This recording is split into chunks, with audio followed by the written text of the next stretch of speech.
ओम शांति। आज है 24 दिसंबर, शिव बाबा की साकार मूर्ति। सुनते हैं बाबा के महावाक्य। बाबा कहते हैं, मीठे बच्चे, सदा यह स्मृति रहे कि हमारा ये अंतिम 84वां जन्म है। कौन सा जन्म है? 84वां। अब वापस घर जाना है, फिर अपने राज्य में आना है। प्रश्न, बाप पक्का सौदागर है कैसे? उत्तर, जो अभी साहूकार है, जिसे पैसे का नशा है। बाबा कहते, तुम यहाँ की अपनी राजाई संभालो। उसको बाप स्वीकार नहीं करता। गरीबों को ही बाबा ऊंचे से उच्च बनाता है। गरीबों की पाई पाई सफल कर उन्हें साहूकार बना देते हैं। इसीलिए बाप को पक्का सौदागर कहा जाता है। प्रश्न है, बच्चों में कौन सी सुस्ती बिल्कुल नहीं होनी चाहिए? उत्तर है, कई बच्चे मुरली सुनने और पढ़ने में सुस्ती करते हैं, मुरली मिस कर देते हैं। बाबा कहते, बच्चे इसमें सुस्त मत बनो, तुम्हें एक भी मुरली मिस नहीं करनी है। ओम शांति। बच्चों से बेहद का बाप पूछते हैं, और जो भी गुरु गोसाई आदि हैं, वो अपने फॉलोवर्स को बच्चे नहीं कहेंगे।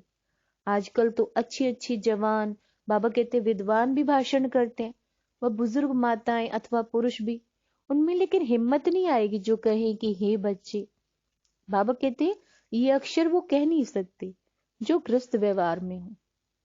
बच्चा अक्षर फैमिली का है। बाप कहते हैं, वह सन्यासी आदि तो फैमिली के है ही नहीं, वो तो है निवृत्ति मार्ग वाले। तो गृहस्थ व्यवहार के ख्यालात बुद्धि में नहीं आते। यह तो माता पिता है, तो जरूर बच्चे बच्चे कहेंगे। तुम भी समझते हो, बेहद का बाप हम बच्चों को बैठ के समझाते हैं, पूछते हैं, बच्चों तुम्हारा घर कौन सा है? ऐसे बाबा पूछते ना कि बच्चों तुम्हारा घर कौन सा है? परम धाम। अब बाबा कहते परम धाम से कोई पूछ समझेंगे ही नहीं, कहना चाहिए शांति धाम, निवारण धाम। तुमको याद करना है अपने घर को।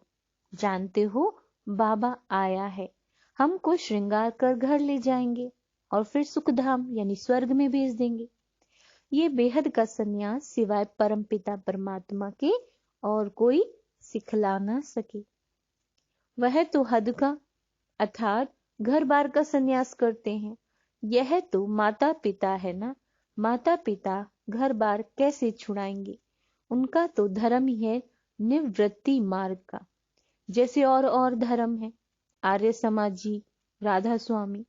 बाबा कहते हैं अभी राधा का स्वामी कौन? राधा का स्वामी कौन, ये कोई भी नहीं जानते। वास्तव में राधा कृष्ण जो प्रिंस प्रिंसेस हैं, आपस में दोनों सखा सखी ठहरे, उनको राधा का स्वामी नहीं कहेंगे। जब राधा का स्वामी बनता है, फिर नाम बदलकर लक्ष्मी नारायण नाम पड़ता है। श्री नारायण स्वामी है। हाँ, जब तक शादी नहीं की है तब तक स्वामी नहीं कहेंगे। ये समझने की बातें। बाप ने बच्चों से पूछा, अपना शांति धाम सुख धाम याद है? बाबा पूछ रहे, यह रावणपुरी दुख धाम है, पुरी रहने की होती है। रावणपुरी में राम सीता है नहीं। यूं तो तुम सब सीताएं हो, और बाप कहते हैं मैं हूं राम। मुझे तुम सीताओं को रावण की जेल से छुड़ाना है। जो सारी दुनिया समुद्र के बीच में, उस पर रावण का राज्य है। राम राज्य तो सतयुग में था, जिसमें लक्ष्मी नारायण राज्य करते थे। बाबा कहते था भारत पर राज्य, परंतु उस समय और कोई खंड ना होने के कारण कहा जाता है यह भी विश्व के मालिक थे। है भारत के मालिक और कोई खंडों का नामो निशान नहीं रहता। अंडरलाइन। बाबा ने कहा और कोई खंडों का नामो निशान नहीं रहता, तो सारी दुनिया के मालिक ठहरे ना, और वहां तुम्हारा मीठे पानी पर राज्य चलता है। तो यह तुम बच्चों की बुद्धि में रहना चाहिए कि अब नाटक पूरा हुआ, अभी वापस घर जाना है। आज बाबा हमें घर वापस जाने को याद दिला रहे। बाबा कहते हैं हमने 84 का चक्र लगाया, मनुष्य की बुद्धि में कुछ नहीं आता, कुछ भी नहीं, ऐसी ही सुनी सुनाई बात कह देते हैं। तुम जानते हो हम 84 का चक्र लगा कर आए हैं, अभी हमको वापस घर जाना है, फिर नए सिरे से चक्र शुरू हो जाएगा। पुरानी दुनिया कलयुग से नए सिर शुरू हो नहीं सकता, परंतु बाबा कहते हैं नया चक्र सतयुग से शुरू होगा। अंडरलाइन, नया चक्र। ये सब बातें तुम बच्चों को समझाई जाती हैं, परंतु कितनी बातें बच्चे भूल जाते हैं। धारणा न होने के कारण फिर वो जो खुशी का पारा हो ना, वो नहीं चढ़ पाता। बाबा कहता है हमारा ये 84वां अंतिम जन्म है, फिर अब हम अपने घर जाएंगे। जब तक पवित्र नहीं बने तब तक कोई वापस नहीं जा सकता। अंडरलाइन, जब तक जो आत्मा पवित्र नहीं बनी है वो वापस नहीं जाएगी। जन्म लेना ही है, जन्म लेगी फिर वो आत्मा। जो तुम पहले पहले थे अब पिछाड़ी में हो। बाबा कहते हैं सब धर्म वाले अभी अंतिम में भिन्न नाम, रूप, देश और काल में है यहीं पर सब आत्माएं। गुरु नानक जिसने सिख धर्म स्थापन किया, उसकी आत्मा कहाँ है? बाबा कहते हैं यहाँ ही भिन्न नाम रूप में है, सबको पूरा नाटक बजाना ही है। अभी तुम पुरुषार्थ कर रहे हो नई दुनिया में जाने के लिए, पिछाड़ी में सबको हिसाब किताब चुकतू कर जाना है। गुरु नानक की आत्मा फिर अपने समय पर आ जाएगी। सतयुग, त्रेता, द्वापर में वो आ नहीं सकती, वह आती अपने कलयुग में, अपने समय पर आकर धर्म की स्थापना करेगी। नंबरवार अवतार आते हैं। अंडरलाइन, सब अवतार कैसे आते हैं? नंबरवार, जो आकर अपना धर्म स्थापन करते हैं। पहला नंबर अवतार है भगवान का। अब निराकार कैसे अवतार लेंगे? भगवान का तो स्वरूप कैसा है? निराकार। बताते हैं मैंने इस चोले का आधार लिया। यह अपने जन्मों को नहीं जानते ब्रह्मा बाबा। शरीर तो इनका है ना, गायब भी जाता है, आए देश पर आए, और सब अपने देश अपने शरीर में आते हैं। हाँ, धर्म संस्थापक दूसरे के शरीर में आ सकते हैं। क्या कहा बाबा ने? अंडरलाइन, धर्म संस्थापक जो हैं वो दूसरे के शरीर में आ सकते हैं, फिर उनका नाम होता है पवित्र आत्मा आकर प्रवेश करेगी। जो पहली आत्मा है वह धर्म स्थापना नहीं करेगी, जो आत्मा प्रवेश करेगी, जो आत्मा प्रवेश करेगी वही स्थापना करेगी। सितम आदि पहले वाली आत्मा सहन करती है। जैसे क्राइस्ट की आत्मा आई, क्राइस्ट की आत्मा आई, वह तो सतो प्रधान थी, उनको कुछ सहन नहीं करना है, उनको तो पहले सतो में आना है। तो जो पहली आत्मा है वह सहन करती है। दुख तो आत्मा को ही होगा ना जब शरीर के साथ है। धर्मराज भी शरीर धारण कराकर सजा देंगे। आत्माओं को फील होता है कि हम सजा खा रहे हैं, इसलिए कहा जाता है पाप आत्मा और पुण्य आत्मा। पाप शरीर पुण्य शरीर नहीं कहा जाता। क्या कहते हैं? पाप आत्मा और पुण्य आत्मा। सन्यासी तो कह देते हैं कि आत्मा निर्लेप है, शरीर पर पाप लगता है। अनेक प्रकार के बाबा कहते हैं गुरु लोग हैं। बाबा ने बहुत गुरुओं का अनुभव किया है। बाबा हर एक से पूछते रहते थे क्यों सन्यास किया, घर बार कैसे छोड़ा, बतलाते नहीं थे। तो मैं कहता था कि मैं कैसे समझूं कि मैं भी कर सकूंगा या नहीं। ऐसी ऐसी बातें बड़े समझदारी से करते थे। अभी समझते हैं कि ये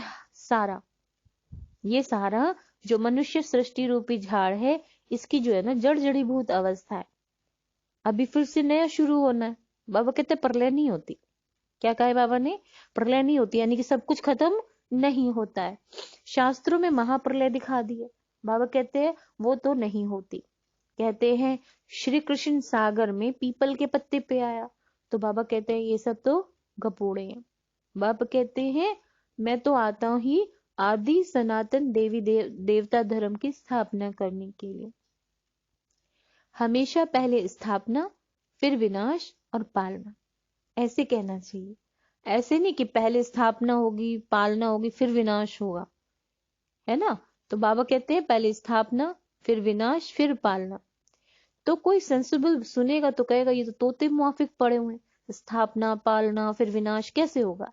इसलिए कायदे से बोलना है, स्थापना, विनाश और पालना। सभी ऊंचे ते उच्च बाप की तुमको श्रीमत मिलती है, देते हैं ब्रह्मा के तन के द्वारा। यह बाबा कहते हैं, यह बाबा का शरीर जो है ना, ये मुकर्रर है। सेंसिबल बच्चे जो होंगे उनको अपनी राय पूछनी होगी तो श्रीमत लेंगे। श्रीमत पर चलने से कभी बाबा कहते धोखा नहीं खाएंगे। शिव बाबा की ही श्रीमत है। बाबा दूर थोड़े ही है। बाबा देखते हैं कि बच्चे रॉन्ग चलते हैं या राइट चलते हैं। हर एक को बाबा कहते हैं सर्जन से राय मिल सकती है। बाबा क्या है? सर्जन। यह है सबसे बड़ा सर्जन। कोई भी बात में तकलीफ हो तो बाबा बैठा है, श्रीमत पर चलते रहो। समझो कोई गरीब बच्चा है, धारणा अच्छी है, सर्विसेबल भी है, परंतु है गरीब, इसलिए आकर मिल नहीं सकता। तो बाबा कहते हैं ऐसे को टिकट भी मिल सकती है। गरीब बाप तो गरीब निवाज है ना, ऐसे तो बाप को बच्चे चाहिए जो गरीब से गरीब। बाबा कहते हैं बाबा को ऐसे बच्चे चाहिए जो गरीब से गरीब और पढ़कर ऊंचे से ऊंचे चढ़ जाएं। बाबा कहते हैं आजकल सब गरीब हैं। 10-20 लाख तो कुछ भी नहीं है, 10-20 करोड़ हो तो साहूकार कहा जाए। बाबा ने समझाया पद्मापति ये वर्षा ले नहीं सकते, वह अर्पण हो न सके, न बाबा अलाउ करेंगे। गरीबों की पाई पाई सफल होती है, ऐसी क्या पड़ी है।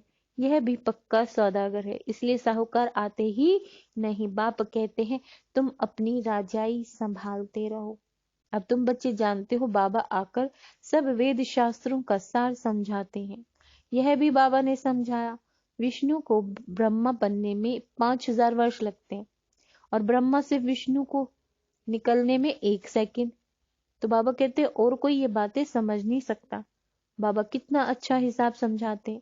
विष्णु की नाभि कमल से 84 जन्मों के बाद अभी ब्रह्मा निकला। अभी ब्रह्मा सरस्वती सोफे लक्ष्मी नारायण बन जाते हैं, सूर्यवंशी बनेंगे, फिर चंद्रवंशी बनेंगे। यह सारा चक्र बुद्धि में है। ब्रह्मा सो विष्णु, विष्णु सो ब्रह्मा। ये टॉपिक बहुत अच्छी है, सारे चक्र का राज इसमें आ जाता है। ये सब बातें सेंसिबल बच्चे अच्छी रीति धारण कर सकेंगे और पॉइंट्स लिखते करेक्ट करते रहेंगे। भाषण जब करते हैं कोई को याद नहीं रहता तो कागज सामने रखते हैं। तुम बच्चों को ऑरली समझाना है। बैरिस्टर लोग बहुत अभ्यास करते हैं, फिर दूसरा वकील आर्ग्यू करेगा तो किताब खोलकर देखेंगे, फिर बोलेंगे जज साहब देखो फलानी लॉ बुक में यह है, वह फिर कहेंगे फलाने बुक में ये। उन्हों के पास बहुत पॉइंट्स रहती हैं। बाबा कहते हैं इंजीनियर की भी बुद्धि चलती रहती है। तो हमको ऐसे ऐसे प्लान्स बनाने, तुमको भी विचार चलाना है, टॉपिक की लिस्ट बनानी चाहिए, इस पर ये पॉइंट समझाएंगे, फिर सारी नॉलेज बुद्धि में आ जाएगी। फिर एक्यूरेट भाषण करेंगे। अच्छा, अचानक भाषण करेंगे तो गड़बड़ होगी, है ना। यह भी नंबरवार प्रैक्टिस है। तब तो जो तीखे हैं उनको बुलाते हैं, आकर भाषण करो। समझते हैं ये बड़ी बहन है, भाइयों में जगदीश होशियार है तो कहेंगे ये बड़ा भाई है, तो फिर रिगार्ड पूरा रखना चाहिए। बाबा कहते हैं फिर बड़े का काम है छोटों को सिखाना। स्कूल में मैनर्स भी सिखाते हैं इसमें भी मैनर्स अच्छे चाहिए, दैविक गुण धारण करने, मूडी नहीं बनना है। क्या कहा बाबा ने? मैनर्स सिखाने हैं, दैविक गुण धारण करना, मूडी नहीं बनना। कभी बाबा कहते हैं कभी मीठा कभी कैसा, वो फिर सर्विस नहीं कर सकते। बहुत मीठा बनना चाहिए, बहुत प्यार से किसी को समझाना है, तब अच्छा पद मिल सकता है। सभी को राजी रखना है, ये भी जानते हो बाबा आकर सभी मनुष्य मात्र को खुश करते हैं।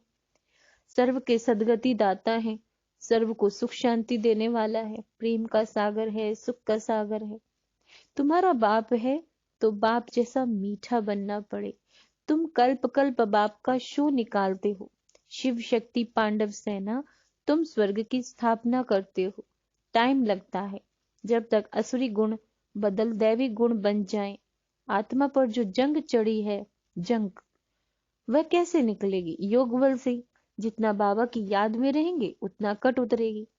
बच्चों को मुरली एक भी मिस नहीं करनी चाहिए। बहुत बच्चे सुस्त है जो कभी मुरली भी नहीं पढ़ते। मुरली में बहुत अच्छी अच्छी पॉइंट्स निकलती हैं, तो कभी भी मुरली मिस नहीं करनी चाहिए। परंतु बाबा जानते हैं अच्छे अच्छे बीके भी मुरली की परवाह नहीं करते, समझते हैं हम होशियार हैं, समझते हैं हम होशियार हैं। अच्छा, मीठे मीठे से कीले दे बच्चों प्रति माता पिता बाप दादा का याद प्यार और गुड मॉर्निंग। रूहानी बाप की रूहानी बच्चों को नमस्ते। हम रूहानी बच्चों की रूहानी बाप दादा को याद प्यार, गुड मॉर्निंग, नमस्ते मीठे बाबा, शुक्रिया बाबा, शुक्रिया। धारणा के लिए मुख्य सार। बाबा कहते हैं सभी को राजी करना है, मूडी दिमाग वाला नहीं बनना है, बहुत बहुत मीठा बनना है, अच्छे मैनर सीखने भी हैं और सिखलाने भी हैं। हर कदम पर सुप्रीम सर्जन से राय लेनी है, श्रीमत पर चलते रहना है, सेंसिबल बन हर पॉइंट्स को स्वयं में धारण करना है। वरदान है त्रिकालदर्शी स्थिति में रहकर ड्रामा के हर समय के पार्ट को देखने वाले त्रिकालदर्शी, मतलब नॉलेज मास्टर नॉलेजफुल भव। त्रिकालदर्शी में रहे ड्रामा के हर समय के पार्ट को देखने वाले मास्टर नॉलेजफुल भव। त्रिकालदर्शी स्थिति में स्थित रहकर देखो कि हम क्या थे, क्या है और क्या होंगे, है ना। यह ड्रामा में हमारा विशेष पार्ट नोंधा हुआ है। इतना स्पष्ट अनुभव हो कि कल हम देवता थे, फिर कल बनने वाले हैं। हमें तीनों कालों की नॉलेज मिल गई है। जैसे कोई भी देश में जब टॉप पॉइंट्स पर खड़े होकर सारे शहर को देखते हैं तो मजा आ जाता है, ऐसे संगम युग टॉप पॉइंट है। इस पर खड़े होकर नॉलेजफुल बन हर पार्ट को देखो तो मजा आएगा। स्लोगन है जो सदा योग युक्त है उन्हें सर्व का सहयोग स्वतः ही प्राप्त होता है। अच्छा, ओम शांति।